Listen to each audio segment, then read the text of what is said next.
I got a question based on that. How many properties you look at. But Sam and I mentioned this in another episode about a unicorn property and the opportunity costs that you can lose out on by waiting for the perfect assets.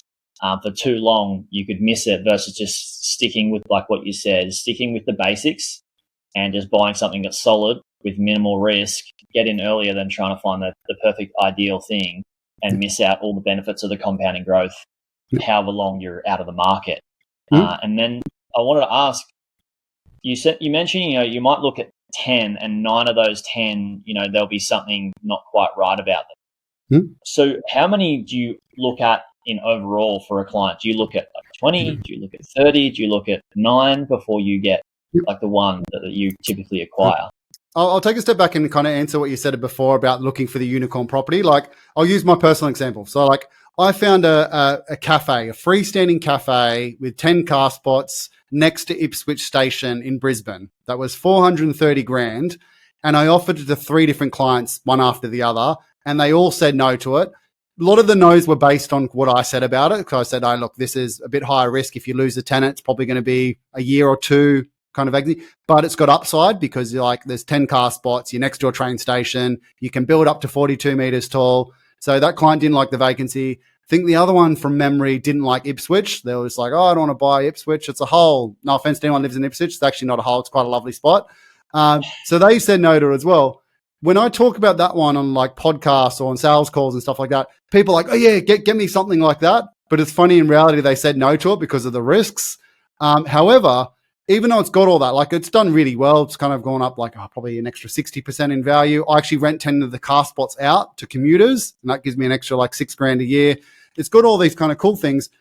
A typical warehouse that I've bought has performed better. Like a boring warehouse with a tenant has grown by 40, 50%. The rents have gone up about 50% in the last 4 years, and you've done nothing. So that's the point I was trying to make, is get into something that's kind of ticks the boxes at the start. If you've got a couple properties or you can take on a high risk kind of strategy, cool. Have some fun with that type of stuff, but be aware it's a job. I buy commercial to be passive. Other people buy it and they want to make lots of money really quick, which people in my team are like that. They buy commercials, do really big value adds, but it also takes them 20 hours a week for a year or two to get there. Yeah, what's your time worth?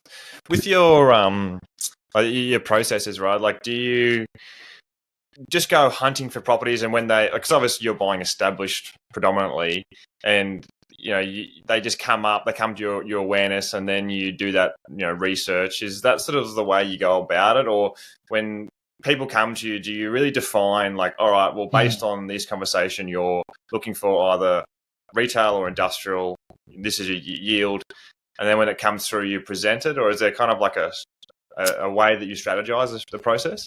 It depends on the person. So I always say to them, look, like I work for you. Like, my job is just to inform you what the risks are, and then we kind of go from there. So some clients will be completely open and they'll say, I don't care, Steve, just find me something that you think fits my risk profile and we'll go out. Other ones come to me and say like, look, I only want industrial. I really like industrial. And then we kind of target the industrial for them. Other people have a location one. They go, look, I'm really heavily invested in New South Wales and Queensland already. Can we not buy in those states? They go from there. But like you said, it's assessing what their risk profile is, what their budget is.